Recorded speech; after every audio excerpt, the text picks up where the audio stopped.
Book by William H Armstrong. A study technique handbook through the troubled waters. People of the ancient world. Collaboration. Founder, Sour Lands, the education of Abraham Lincoln. Study is hard work. Second edition. William H Armstrong, winner of the National School Bell Award for distinguished interpretation in the field of education and author of the Newbery Award-winning book, Sonder, David R. Godin. Publisher, Boston.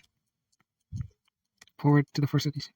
On two matters, college teachers no more give in to agreeing with each other than members of most professional groups regularly express remarkable unadmitted of opinion. College students, they agree, are commonly deficient in ability to express themselves well in English, and quite as commonly deficient in effective habits of work. In some measure, the college teacher complaints may be dismissed as the traditional dissatisfaction of the old with the performance of the young. Yet college teachers are not all by nature quick to complain. They welcome skill in expression and diligence in study, eagerly enough when they find it, and presumably would be glad to find it everywhere since they do complain. Therefore, their complaints would seem to have some foundation in fact. Often teachers in schools reply, and quite correctly, that some jobs are never done, learning to writing well, and to study efficiently among them. In some instance, that learning to write, and even more learning to study, are always specific, never general skills. That is that successful writing is writing for a purpose, and successful study that has a particular end in view. From this postulate, they argue that the college must teach writing and skills of study quite as much as school. In short, to each its own perplexities and solutions, like many pedagogical arguments, especially those centering on the development of skills. This one often ends in the slough of despond, yet in daily round of life, we all know well enough that we do develop general skills and that we do apply them in particulars, much in the way our body absorbs food and distributes it in various chemical forms to all our members. It is manifestly impossible to learn skills anew from each situation. We count ourselves well educated when we have sufficient command of our factualities to adapt them effectively to new situations as they arise. Such command implies both development of mental habit and orientation of the will toward exercise of the mind. It is to develop the orientation that Mr. Armstrong's book is directed. This little book is in many ways an unusual one to begin with. It has bluntness far from common in how to book of any child or climb. Its delightfully perverse title is neither misnomer nor joke. The truth is, and always has been, formal education, another name for accelerated learning, is hard, painful in the world of Aristotle used for terms. A term Mr. Armstrong may have in mind when he writes, education without sore muscle is not worth much. However, suspiciously, students may look on such a statement as representing the sublimate sadism of their elders. There is a solid ground for the observation. Learning something new alters our stability of the moment.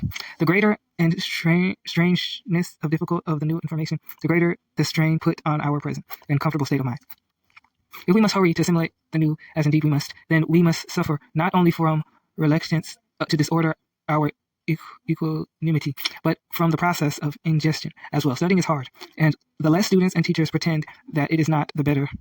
Mr. Armstrong is not a psychologist, nor does he make any pretensions of being one. He is a schoolmaster in the old and half-forgotten sense, an admirable epithet. He obviously knows students, and he obviously knows how to deal with them. His theorizing is of the kind that the young understand, and even as they resist respect. It deals not with stimulus response data, but with the deep instinct of young people for self-realization, for commitment to an ideal.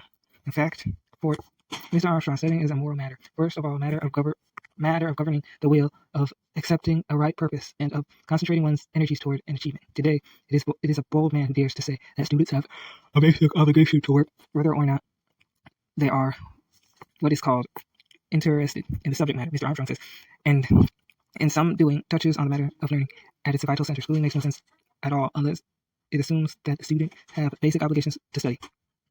And if they recognize obligation, there needs seldom be much need to worry about interest. For interest is the fruit quite as much as the stimulus of the study. Archimedes is supposed to have said that, given a lever and a place to stand, he could lift the world in one way or another. All men spend much of their energy looking for some such external leverage by which to lighten their burden. And all, like Archimedes, all bound to be disappointed. The job has to be done in the degree that it can be done at all from inside. That is governing principle of Mr. Armstrong's book. Begin with honest facing of yourself. Take honest measures to work to be done. Then go systematically to work. The student who takes to heart the injunctions and advice of this book should not expect for all the doors magically opening before him. Studying is hard, it remains hard, but learning to study well makes effort pleasant, just as learning to ski well. Though ski continues to tire, the muscle and strain the nerves. Make both sides stepping on slope and strolling downhill enjoyable experiences. The student who have learned to enjoy study because they know how to do it is well prepared in the best sense of all for work in college and for life. Whatever helps them learn how to study well is therefore an important contribution to the liberal education.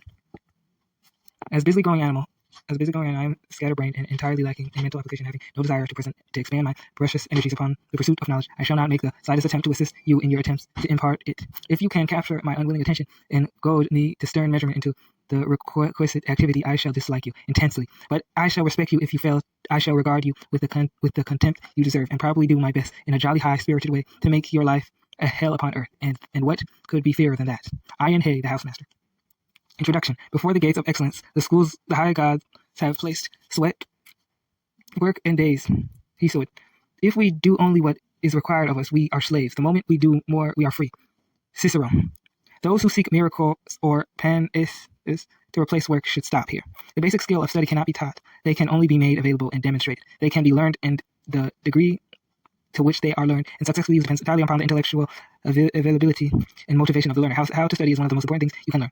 While you are still young and your mind is still pliable. Learning how to study involves putting away the habits and ideas that have made studying unpleasant and burdensome, and taking on habits and ideas that make study a really constructive and dedicated force aimed at the ultimate fulfillment of the talents which separate man from the beast of the field. The importance of learning how to study is not a seasonal topic that can be forgotten when you have finished school and college. Now, the school lesson requires study. After school, you will spend the rest of your life studying legal briefs, produce purchases, charts, building plans, business contacts, medical case histories, court decisions, how to improve one's service to God and community, and many other things. The detailed fact that of algebra, history, and architectural manual may be forgotten.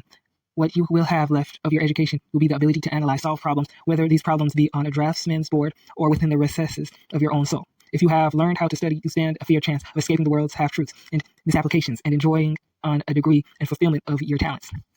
What is study? Study is above everything else hard work. It has always been hard work, and there are no indications of presence which hint that science is going to accomplish a vitamin capsule method of learning that will eliminate study. Study is the total of the habits, determined purpose, and enforced practice that the individual uses in order to learn. People have objected to study for a long time. The story is told of an Egyptian priest who went to the library of Alexandria to learn geometry and Ptolemy. The great mathematician, the prince, explained to Ptolemy that he had only a little time between hunting and military activities to devote to study. He wanted to learn geometry very quickly and very easily. Ptolemy sent him away with the statement, "There are many royal roads, but there is no royal road to learning." The statement is still true. The road to learning is study, and it is hard, steep, rough, and it is a hard, steep, rough road. It takes longer to learn 50 Latin words than it takes to dig a ditch 1 foot deep, 1 foot wide, and 50 feet long. There was a college professor in Pittsburgh who spent his summer working as a section laborer on a railroad in northern Michigan. Because it was a wrestle business to lift railroad tires. After a year's hard study and hard work, in one of his many addresses to a student of medicine and missionary of improvement of teaching methods in medicine, Dr. William Osler, called by many the greatest teacher of medicine since Hippocrates, left behind him a famous speech entitled "The Master Word in Medicine." The master word in all study, medicine, music, or economics is the same word. "The master word," said Dr. Osler, "I propose to give you in the hope, yes, the full assurance that some of you will at least lay hold upon it to your profit." Though a little one, the master word looms larger in the meaning. It is the open sesame to every portal, the greatest equalizer in the world. The true philosopher's stone, which transmutes all the base mental humanity into gold. The stupid person among you, it will make bright. The bright person brilliant, and the brilliant student steady. With the magic, your word in your heart, all things are possible, and without it, all study is vanity and vexation. Not only has it been the touchstone of progress, but it is the measure of success in everyday life. The master word is work, a little one, as I have said, but fraught with monumentous consequences, if you but write it on the tables of your heart and bind it upon your forehead. The time and effort put into study is awesome. To look upon, there is a tendency to hide the real task by bringing out only little pieces of the whole picture at a time. We talk about only 8 years of study in elementary school, then 4 years in secondary school, and then show the last piece of the picture as the rosy horizon of 4 years of college. There is an attempt to further disguise the bigness of this work of study. By emphasizing vacations, there is good reason for all this. Since, however, the theme of this writing will be concerned only with the habit of practices of work that make up study, and the picture as a whole will be put before you. Approximately 1/3 of your life you will spend in school, either accomplishing the hard job of study or being exposed to as a slave to it lashes away by lack of accomplishment. Most of you have spent 10,000 hours of study time in elementary school. The school year is 180 days. The work time of the school day averages 6 hours. In 8 years, you have spent 8,640 hours. It must be assumed that any average of at least 1 hour outside study was required each day. Thus, 1,440 hours. The total number equals to 10,080. How many hours were spent in development of habits and practices that constitute good study habits? If you had started with a saw hammer, square, and level 10,080 hours ago, would you not be a master builder now? You would long ago have learned how to use your tool efficiently. You would have built 3 complete houses in 10,080 hours. Working alone, it requires between 3,000 and 4,000 hours to build an average-sized house. Have you given any thought to using successful tools of study? The amount of school, workday, and study time spent in secondary school comprises about 6,000 hours. There are 4 school years of 180 days each. The school workday is 6 hours. A minimum of at least 2 hours is spent in study above the workday. 4,320 hours are spent in school, and 1,440 hours in outside study make a total of 5,760 hours of approximately 6,000 hours. How many of these hours are spent trying to understand and realize the value of the tool of study? The regular college course of 4 years requires about 6,000 hours of study time. The working year is about 180 days. About 3 hours per day are spent in class. A minimum of 5 hours a day is needed for outside study. Therefore, 2,160 hours are spent in the classroom, and a minimum of 3,600 hours of outside study. Hence, the 6,000 hours, what percentage of this time is spent developing efficient study habits? What then? When you finish college, you will have studied up to about 1/3 of your life. You will have been studying for 22,000 hours in hours. Is it over? No, you only hope that you had sufficient training and study before studying, which you, after college commence, earnest beware the commencement speaker of lauds you for the goal you have reached. You really have reached only the starting post. From this point on, your success is measured largely by your ability to study. The purpose of this book is to help you study more efficiently. I aim to acquaint you with the study skill, with skills and experience that will make your study more profitable. First, the basic requirements that you must contribute will be surveyed. Secondly, the tools of the business of study will be examined with emphasis upon the value of those tools. Thirdly, the study skill will be examined, and the habits and the tools and the habits and practices of accomplishment of these habits will be presented. This book will have no value for you now or ever unless you are willing to take time to put into practice the skills and habits which will make your study really constructive and dedicated, force aimed at the ultimate fulfillment of the talents that have been given to you. The material of this book have been reduced to the simplest possible form. Some chapters have been reduced to a minimum of rules and suggestions. This is no degree of assumption that study will no longer be work. It is not sincere for the rest of your school experience. Learning through study will be the hard work. The destination of study will remain what it has always been, a determined, purposeful process by means of which we learn. Problems in mathematics will still be hard. Classroom vocabularies will still be written over and over to be learned. If you are willing to improve your desire to learn and your study habits, you will at least come to understand what knowledge is, how difficult it is to attain, how much industry, thoroughness, precision, and persistence is demanded if you are to have even a distant glimpse of it. Learning to listen. It is paradoxical that listening is the easiest way to learn, the hardest study skill to master.